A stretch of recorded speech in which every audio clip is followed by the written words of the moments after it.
Toplander, you have seized the Guardian's power. My gate now stands open before you.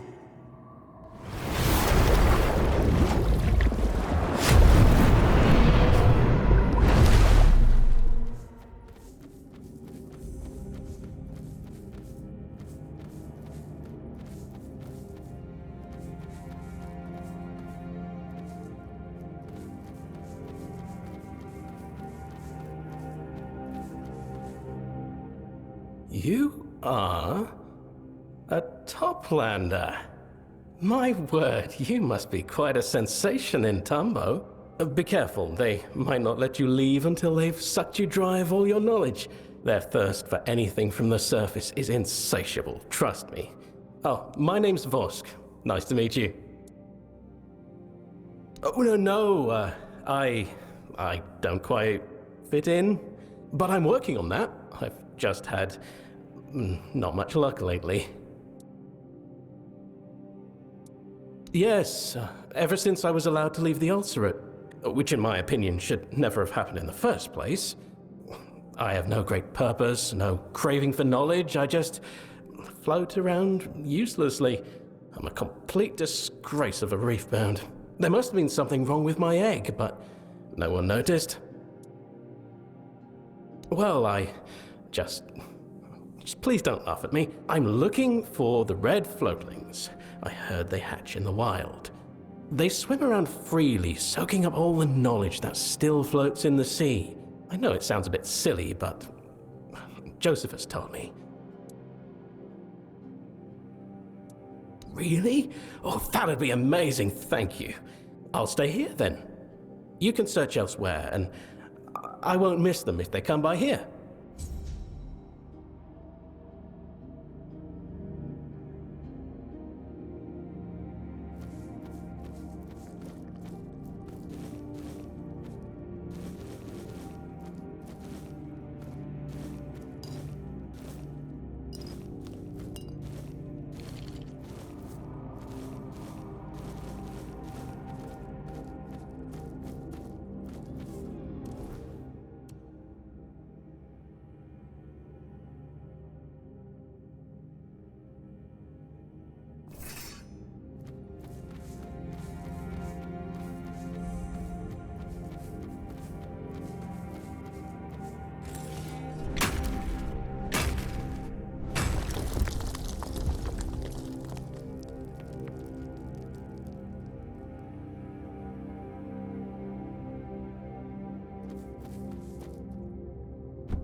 Aha! A rival approaches. If you're here to save the princess, turn back.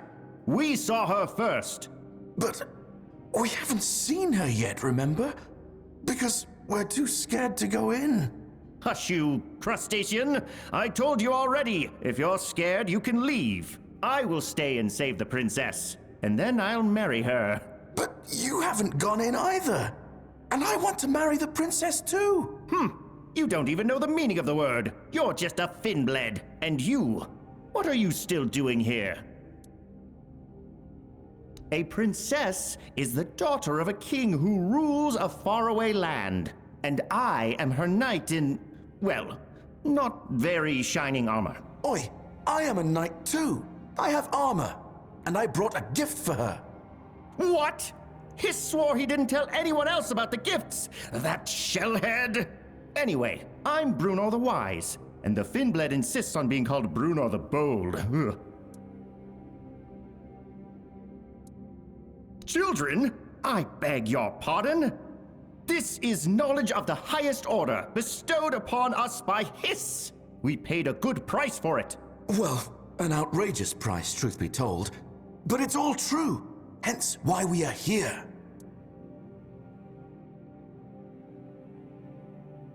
What all princesses do, of course. She's being held captive in a cave. A tower. A tower that's in a cave, and she's waiting for a valiant knight to rescue her. If you go inside and listen, you can hear her calling for help. And it's very, very creepy. Oh, really? Well, why not? You can forge a path for me. Weaken the enemies a bit. But I doubt the princess would want to be rescued by the likes of you.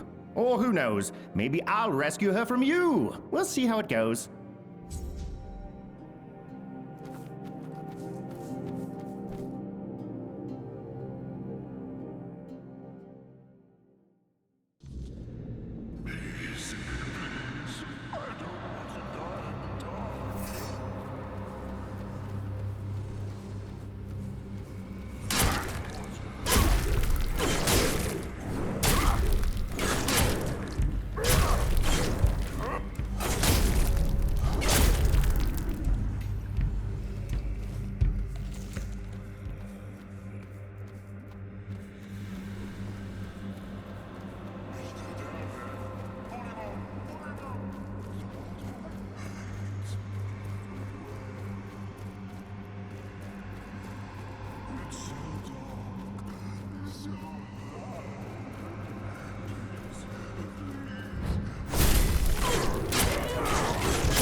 sound.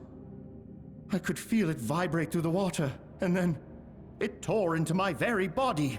I can still sense it inside me, weighing me down like an anchor. It makes me want to weep with it. And now, it lives within us all. Every living thing in Ceres carries this sorrow. I should never have come here. Curse me for believing Hiss's lies.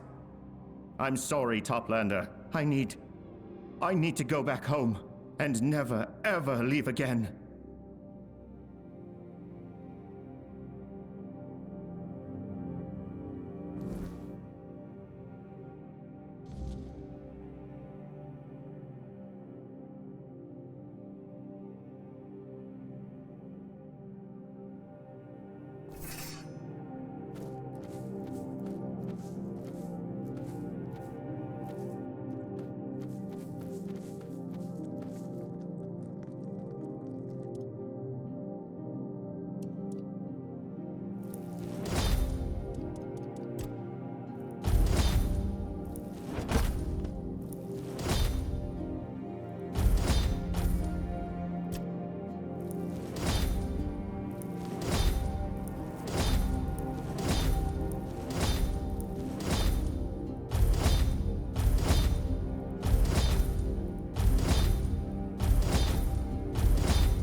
Come now, my friend. There's no need for bitterness. You must admit, Lady Magdalene's congregation differs greatly from what you knew in Avalon. I find it amusing. It may be the first time a doctrine has been twisted so wildly and produced something kind.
as gloomy here as in the Lord of the Depths' own backside. Amuse me. Give me your best knock-knock joke. Who's there?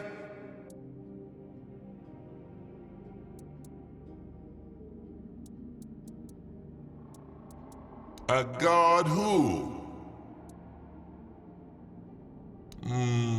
Nice try. Give me another. Spell who?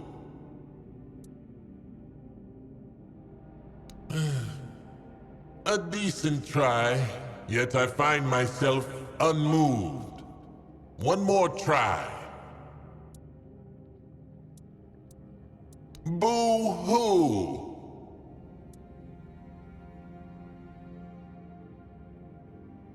Yeah, sorry, heard that one before. Have another go.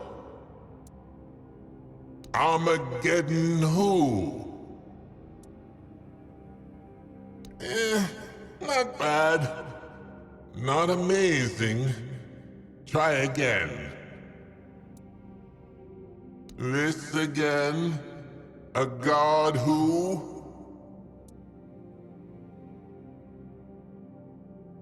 Yeah, I know. We call him the Lord of the Depths around here. So, what's the problem?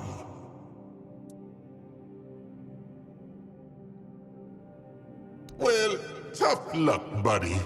A lot of us work dead-end jobs.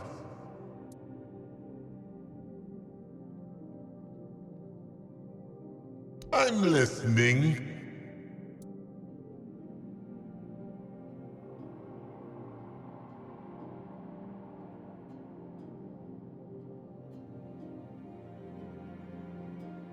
Oh.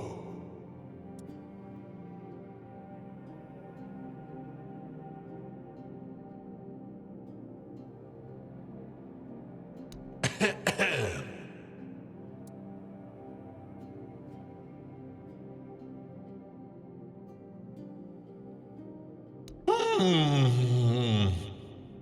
Hmm.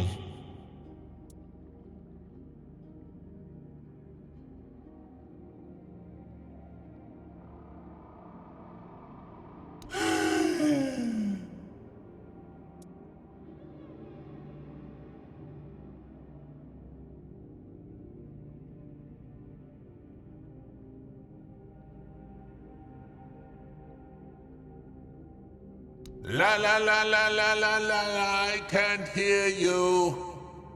Good Lord, you maniac! What is your problem? I'm just a door, not a priest or whatever. Take that kind of thing elsewhere. What's your damn problem, God?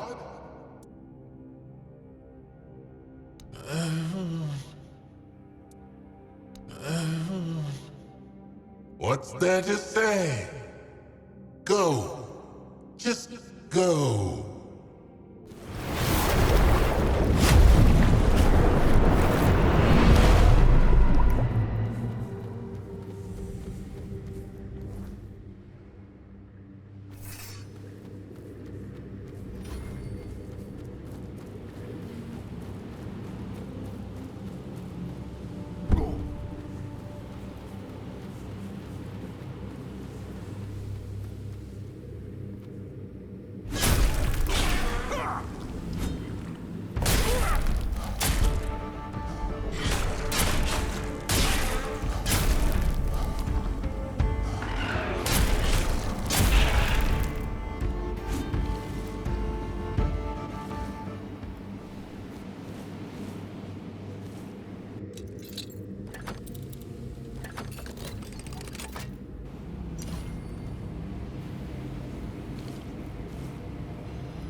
A toplander in Saras. I never thought I'd see another of your kind down here. I'm Siravos, a musician. At least that's how I like to think of myself. They looked similar enough, although they had been somewhat altered by the magics of our Saras, or by the grace of the Lord of the Depths. Depends who you ask. You should know that I'm old, very old, even by the standards of this place. I remember the first sailors when they were still quite human. I hatched so long ago. I watched the Ulcerat rise.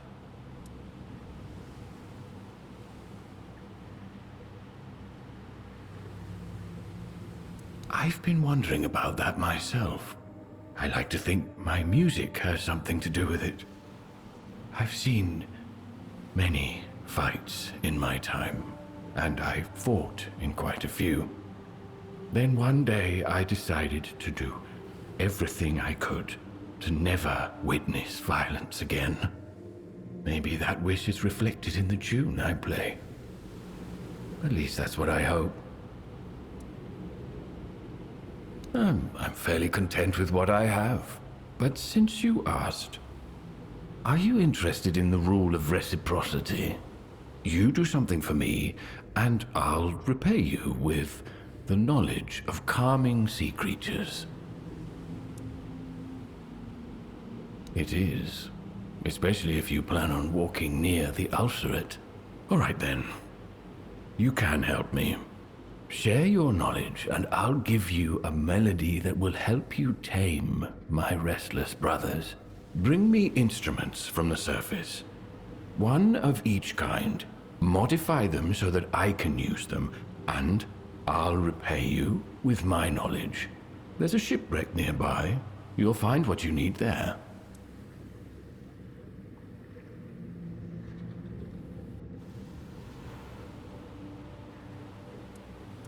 I see. The more I speak, the more I reveal myself.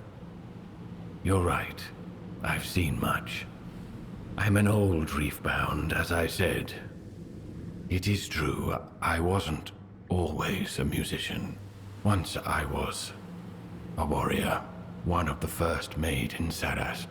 I served under Captain Lear himself. I don't know what he is now. I only know who he was when we fought side by side. He was a rare kind of fighter, fierce, relentless. He knew no mercy, for he had never seen it on the surface.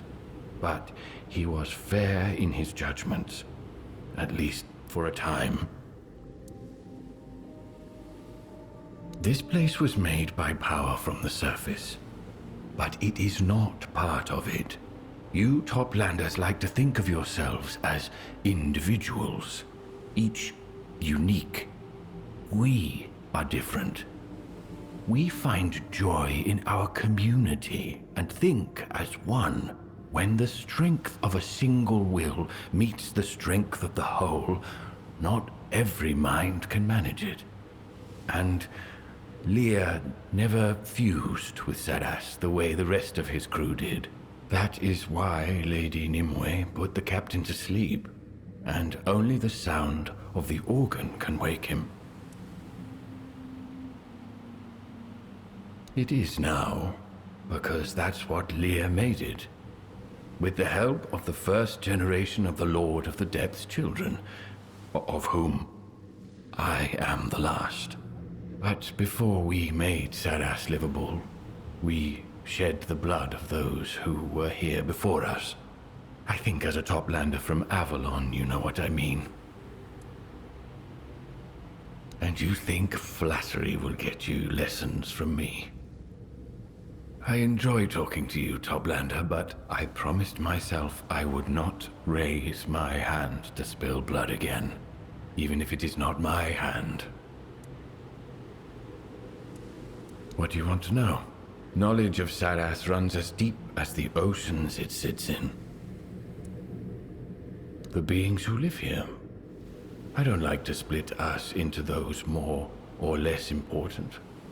Though if you must know who shapes Saras, it's Captain Lear and Lady Nimue. Something tells me you'll meet them along the way. No Toplander comes to us by accident.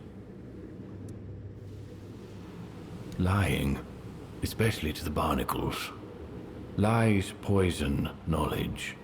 It's the worst sin you can commit here. That doesn't mean no one lies here, of course. All the more reason you should avoid it. Hope, betrayal, and a promise. Forgive the poetic turn of phrase, but after so many years of quiet solitude, those are the conclusions I've reached. Hope is the glue of our society. The hope that Saras will endure. Betrayal because Captain Lear and Lady Nimue had to endure it for Saras to be born. That's their tale to tell, and a promise of endless life. Saras is a place without death. When we die, our bodies feed our brethren. That way, we never truly leave Saras. May the depths be gentle to you.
So you're the one who vanquished most of my crew.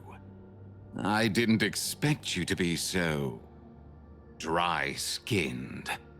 I thought she'd seduce one of the scions, yet she went and found herself a landlubber. And all the way down here, too. She's always been resourceful, my envies. That's what they do, yes. Not much of a mind left in those conches. Doesn't matter. I'll have a new crew in no time. The dead are a dime a dozen down here. The sea always provides. Nobody? Then why did you decide to slaughter my entire crew like it was your God's-given mission?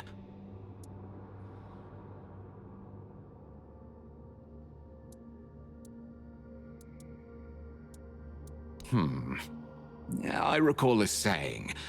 Something about curiosity and cats. You know the one I mean, don't you? Oh, it's a good saying. Very straightforward. But here's hoping you won't share that creature's pitiful fate. All you need to do is a little favor for me. It's hard not to appreciate efficiency when you see it, right? And this is rather a delicate task. One that requires a bit of charm, at least. I can't very well entrust it to one of those miserable shellheads.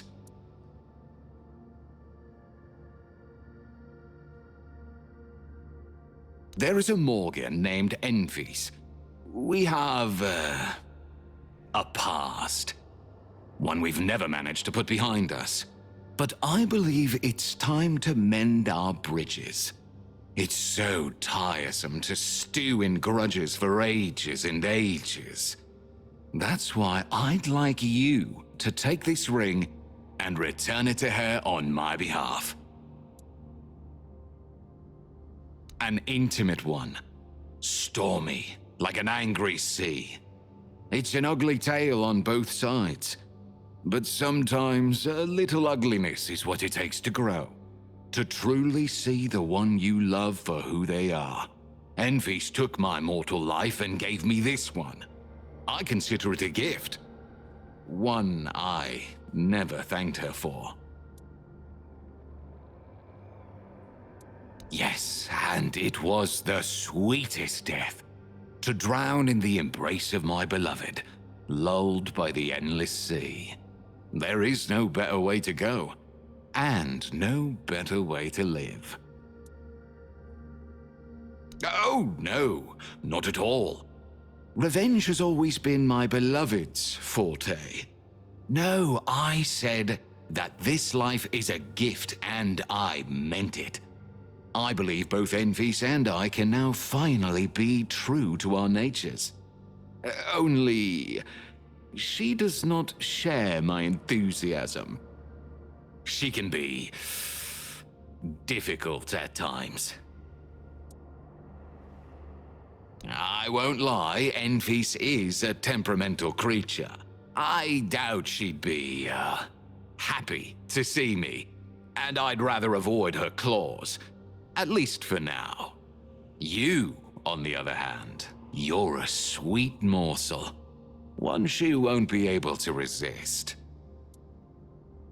Oh, she won't eat you, don't worry. The truth is, the existence of this ring has caused certain problems for her in that regard. She'll be glad to have it back, you'll see.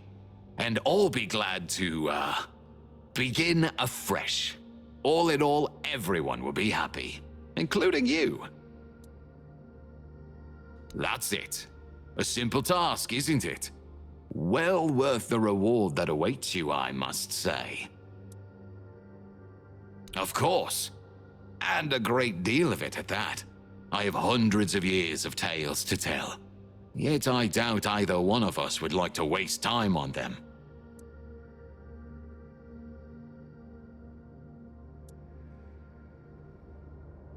Ah, very well.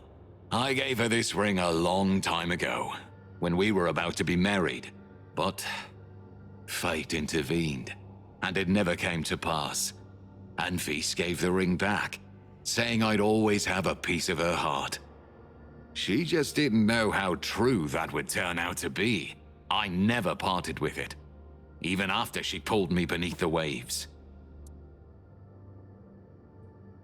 Yes, in the guise of an angry father who demanded I take responsibility for a girl who was not Envis. I don't need to spell it out, do I? Envis didn't take it well. She gave herself to the sea, yet the sea loved her as I did, and claimed her as its own. Because it belongs to her, of course. And we belong to each other. She always wanted me to understand that. Now I finally do. The ring will help her get over our little tiff. It will give us ample time to build a new understanding. That's all I'm willing to say on the matter. I am glad. Come back when you succeed and we will celebrate.